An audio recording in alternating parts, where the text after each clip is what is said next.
So I've chosen for my second product to focus actually on the redesign of my first project, and it'll become clear in a moment when I explain.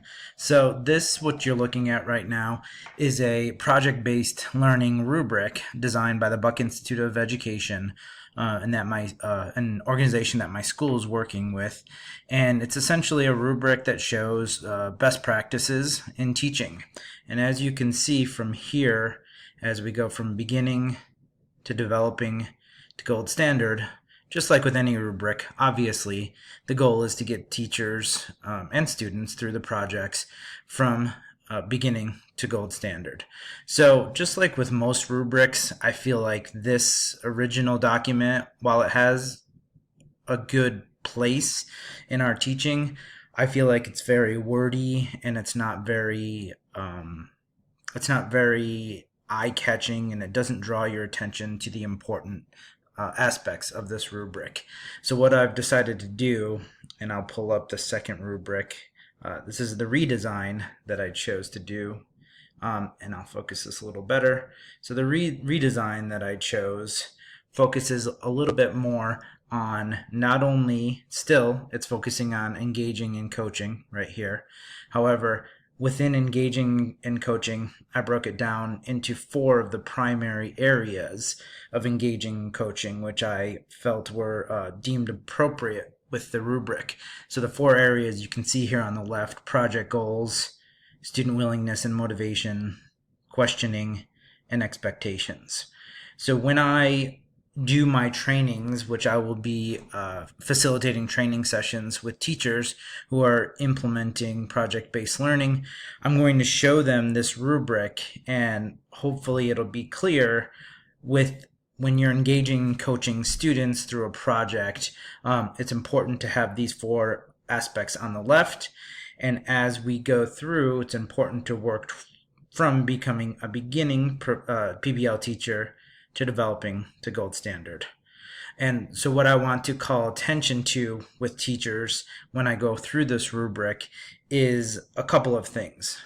Number 1, project goals. So a lot of the things that you will see here in the blue column, they're very much teacher driven. So for instance, project goals developed without seeking student input.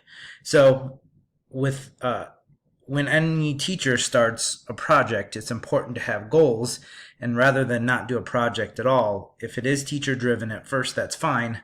But as we go from blue to green to gold, this is where we should be striving to be at.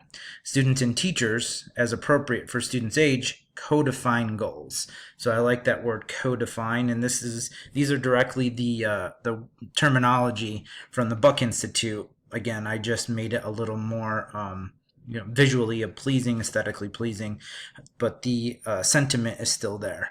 So with all of these, I want to make sure that teachers are focusing on how they can engage, since this is the rubric for engaging coach, how they can engage students in the process of making their project goals. Another important aspect of this, and this is a term directly from the Buck Institute of Education, is the driving question.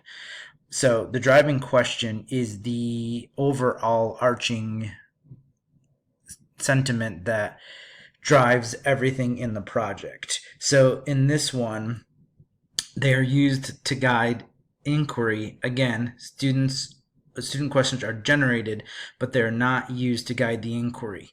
However, over here, as we go again to the gold standard, student questions play the central role in the inquiry. And I would even argue, to go a little farther than that I want my teachers and myself as well to involve the students in the process of establishing a driving question to make the learning a little more relevant to their lives. Again, and finally, as we can see in the last row right here, expectations. So it's important to set realistic expectations for students, according to their level, not too low, not too high. And as we go again to gold standard, where we want to be, appropriately high expectations for performance of all students are clearly established. So again, I think that involving students as much as we can, engaging them in the process and coaching them through their project is important as we move into the gold standard of project-based learning teachers. This is only roughly 1/6 of the entire best practices rubric. I only focused on engage and coach because that's where I'm at right now in my journey toward professional learning. Ultimately, I learned a lot through this project. I learned how to use a couple features on Adobe that I've never used before. So ultimately, I would like to use this feature to make the entire rubric a little more aesthetically pleasing and a little easier for teachers to read and explore.